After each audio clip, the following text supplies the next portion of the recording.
Halo siapapun yang udah klik video ini, kenalin Anewan. Di video ini Ane bakal spoilerin cerita lanjutan dari anime gamers berdasarkan light novelnya. Disclaimer dulu, konten spoiler Ane ini kemungkinan nggak bakal sama persis dengan light novelnya. Karena perbedaan pemilihan bahasa yang dipakai, intonasi, dan hal lainnya dapat mempengaruhi perspektif dalam membaca novel. Satu lagi, video ini dibuat dengan melanjutkan cerita di pertengahan episode 11, tepatnya setelah adegan kesalahpahaman soal hubungan Amano dan Aguri. Ini dikarenakan cerita episode 11 tidak sesuai dengan light novel dan episode 12 hanyalah spesial DLC. Oke, langsung aja kita gas ke videonya.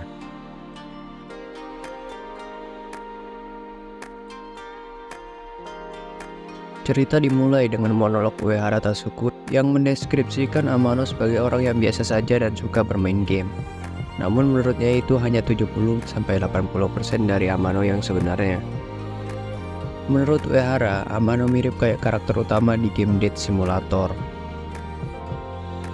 Amano bukan orang yang berkemauan keras tapi juga bukan orang yang mudah menyerah. Dia introvert tapi masih mungkin buat ngobrol sama orang lain. Bagi Uehara, Amano kayak karakter bintang 3 di dalam sebuah game. Dia bisa dibilang biasa aja di bagian manapun.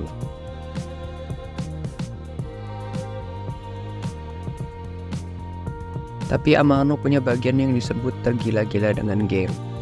Sebagai contoh, Amano menolak kejadian ajaib yang biasanya muncul di romcom, yaitu diajak siswi paling populer di sekolah untuk bergabung ke dalam klub. Tapi dia menolaknya karena beda gaya bermain.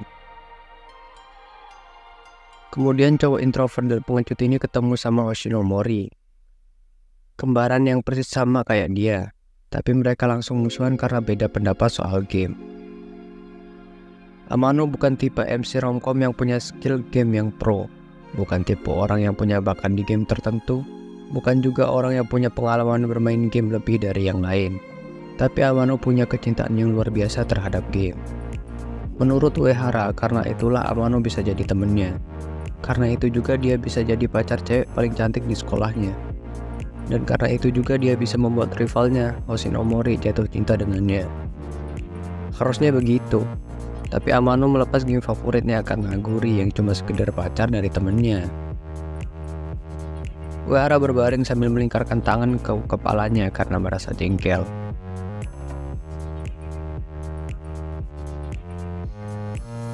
Uehara tahu kalau Amano sama Aguri punya hubungan dekat. Dia nggak tahu alasan pastinya.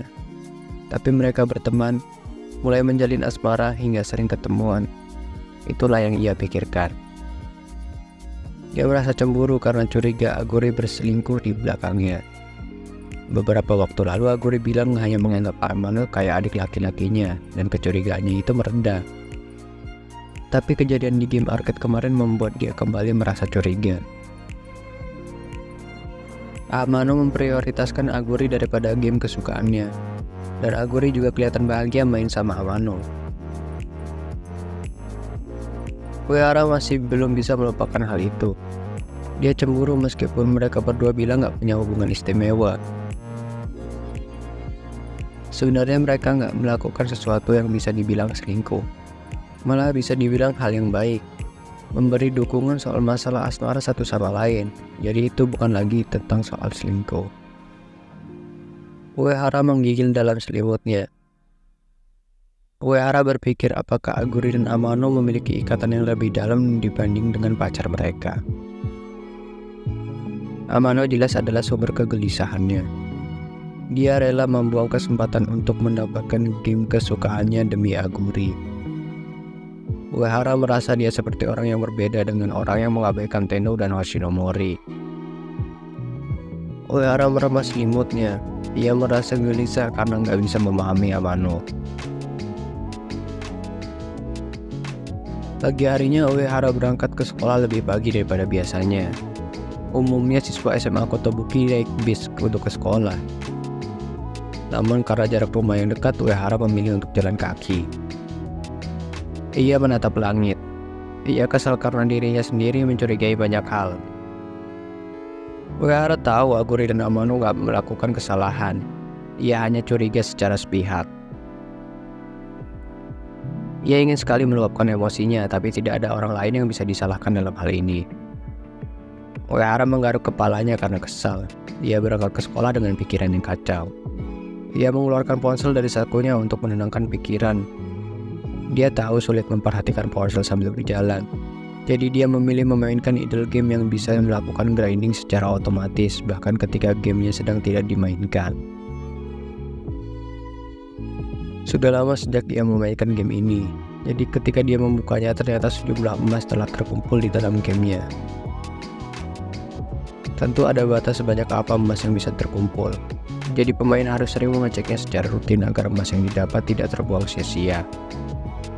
Itu membuat dia bergumam, ini seperti mempertaruhkan hubunganku dengan Aguri, semuanya terasa sia-sia. Uehara tak percaya perasaannya kepada Aguri yang ia kumpulkan akan hilang begitu saja. Mungkin itu hanyalah alasan yang ia buat karena tidak dapat melangkah maju dalam hubungan. Itulah yang dipikirkan Uehara. Jika dipikir lagi, alasan Amano bisa mendapatkan banyak teman dekat dalam waktu singkat adalah karena dia terus maju ketika ada kesempatan. Tapi kenapa malah Aguri yang paling dekat dengan Amano? Dia jelas salah memilih heroin kan? Uehara merasa Amano tidak sadar dia sedang dijalani protagonis. Ya tapi emang dia ini MC-nya sih.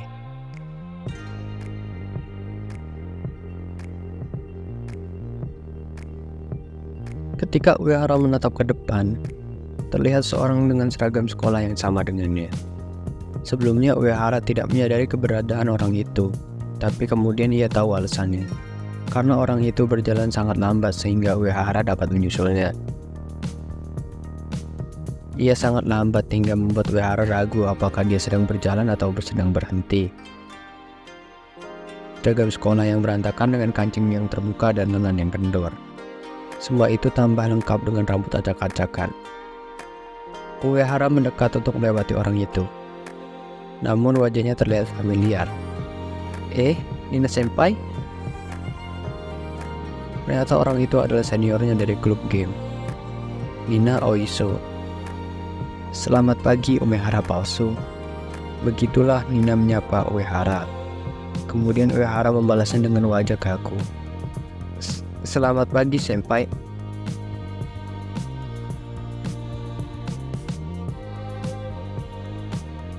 Uehara bertanya kenapa dia berpenampilan seperti itu. Dengan otak yang masih terhalang rasa kantuk, Nina menjawab, itu hanya tekanan darah rendah. Mana mungkin itu hanya tekanan darah rendah? Lalu Nina menjawab, mungkin kamu benar. Ibuku bahkan bilang, nah, tolong jangan berpenampilan seperti orang habis diperkosa setiap pagi. Orang tuamu benar-benar menggunakan kata-kata yang sangat kuat, jawab Uehara. Pada dasarnya dibangunkan pagi-pagi sama seperti diperkosa, jadi mungkin ibuku benar, balas Nina. Kemudian Nina menjelaskan kalau dia tidak ingin terlihat mengantuk di sekolah, jadi dia berjalan ke sekolah pagi-pagi agar bisa bangun. Namun dia mengucapkan itu sambil tidur berjalan. Woi, kamu baru saja tidur sambil berjalan. Berjalan kayaknya nggak manjur buat lo, kata Uehara. Tidak apa-apa, nanti aku bangun pas sudah nyampe gerbang sekolah dan banyak yang melihatin. Tapi aku melihatmu sekarang, balas Uehara. Lalu, kata Nina sambil memiringkan kepalanya dengan imut. Uehara salah paham kalau Nina sedang menggodanya dan menganggap kalau Nina menyukainya. Memang brengsek si Uehara ini. Semua cewek anjir dideketin. Aku tahu kamu menyukaiku senpai, tapi tolong jangan menunjukkannya secara langsung, kata Uehara. Wah, kamu benar-benar cowok brengsek, Uehara palsu. Iya, rasa kesal ini cukup untuk membukanku.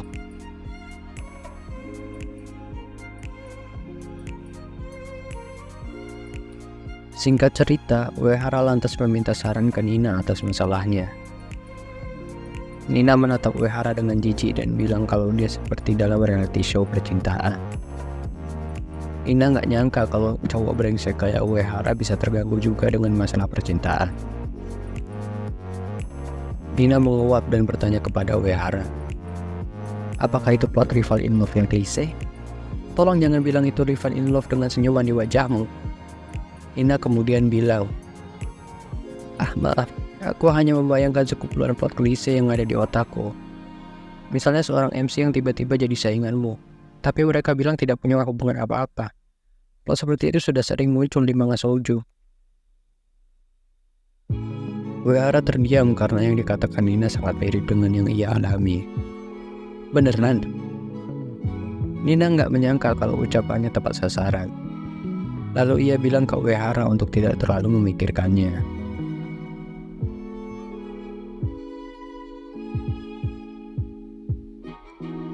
Uehara kemudian bertanya kepada Nina, apa yang akan dilakukan kalau dia ada di posisinya. Tapi Nina bilang kalau dia tidak punya saingan cinta, dan menurutnya itu cuma bakal terjadi di romcom klise. Jadi dia tidak paham. Uehara kemudian menggunakan game sebagai analogi. Bagaimana kalau senpai merasa jago dalam sebuah game, lalu dikalahkan oleh orang paling cupu menurutmu? Lalu Nina menjawab, seperti aku tiba-tiba kalah dari Amano Keita. Tanpa sengaja ucapan Nina kembali tepat sasaran. Kenapa menggunakan Amano sebagai metafora? Uehara tergagap. Kemudian Nina menjawab kalau orang yang cukup dalam bermain game di benaknya hanya Uehara dan Amano. Uehara menerimanya dan bertanya perasaannya kalau kalah dari Amano. Dan Nina menjawab kalau dia tidak keberatan dengan itu. Uehara terkejut dengan jawaban yang tidak terduga dari Nina.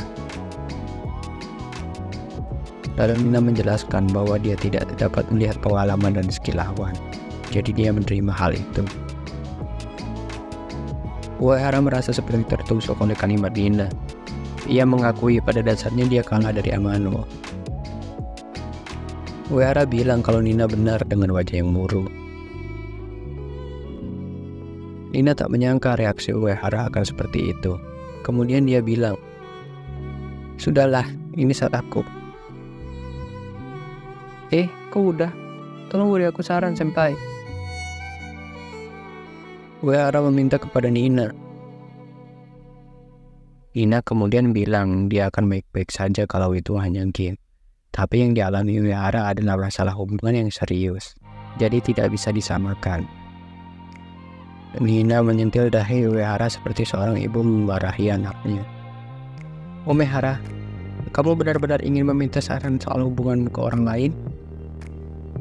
Sekilas, Uehara melihat bayangan Aguri di dalam Nina. Baiklah, aku akan mencari jawabanku sendiri, ucap Uehara yang kembali bersemangat.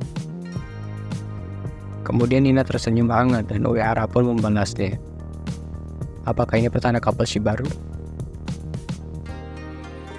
Nina menghembuskan nafasnya sehabis memarahi Uehara. Dan menurut Uehara itu adalah hal yang lucu. Aku mengerti Nina senpai. Tolong beri aku saran lagi lain kali. Setelah mengatakan itu, Uehara berlari ke sekolah.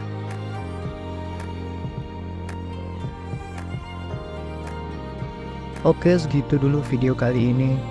Jika kalian suka, tolong like dan subscribe. Karena jujur aja konten kayak gini makan banyak waktu banget buat tulis ulang cerita yang diringkas. Jadi dukungan kalian bakal sangat berarti banget biar Ane semangat konten. Anewan, salam.